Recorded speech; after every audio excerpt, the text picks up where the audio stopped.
क्या आप जानते हैं कि पितृपक्ष के ये 16 दिन सिर्फ हमारे पितरों को समर्पित क्यों होते हैं?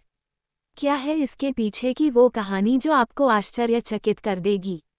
दोस्तों, हम अक्सर सुनते हैं कि पितृपक्ष के दौरान हमें अपने पूर्वजों को तर्पण देना चाहिए, उनके लिए दान करना चाहिए।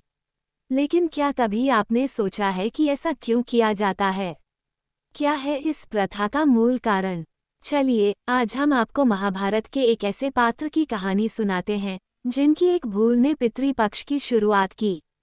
ये कहानी है महाभारत के महान योद्धा कर्ण की।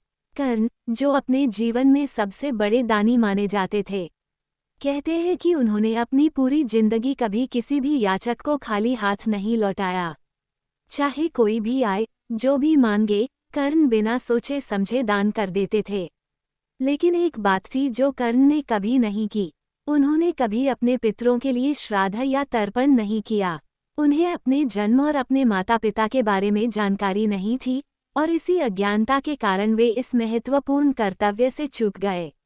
अब महाभारत के युद्ध के बाद जब कर्ण का निधन हुआ और उनकी आत्मा स्वर्ग पहुंची, तो वहां उन्हें खाने के लिए सोने के सिक्के और आभूषण दिए गए। कर्ण ने आश्चर्यचकित होकर देवताओं से पूछा, मुझे भोजन क्यों नहीं मिल रहा? ये सोने के सिक्के और आभूषण किस काम के? देवताओं ने उत्तर दिया, कर्ण, तुमने अपने जीवन में कभी अपने पितरों के लिए अन्न दान नहीं किया। तुमने हमेशा अन्य लोगों की मदद की, लेकिन अपने पूर्वजों को कभी याद नहीं किया। इसलिए तुम्हें भोजन के बदले ये सोना मिल रहा है। कर्ण ने अपनी इस भूल का गहरा पश्चाताप किया और देवताओं से प्रार्थना की कि उन्हें अपने पितरों के प्रति इस गलती का प्रायश्चित करने का एक अवसर दिया जाए। देवताओं ने उनकी प्रार्थना स्वीकार की और कहा, तुम्हें 16 दिन का समय दिया जाता है। इन 16 दिनों में तुम पृथ्वी पर जाकर अपने पितरों के लिए तर्पण और श्राद्ध कर सकते हो। कर्ण ने इन 16 दिनों में पूरे विधि विधान से तर्पण किया और अपने पितरों का तर्पण कर उनकी आत्मा की शांति के लिए प्रार्थना की।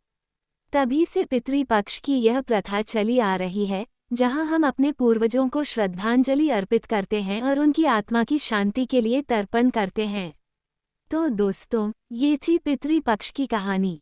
ये केवल एक परंपरा नहीं है, बल्कि हमारे पूर्वजों के प्रति हमारे सम्मान और आभार की अभिव्यक्ति भी है।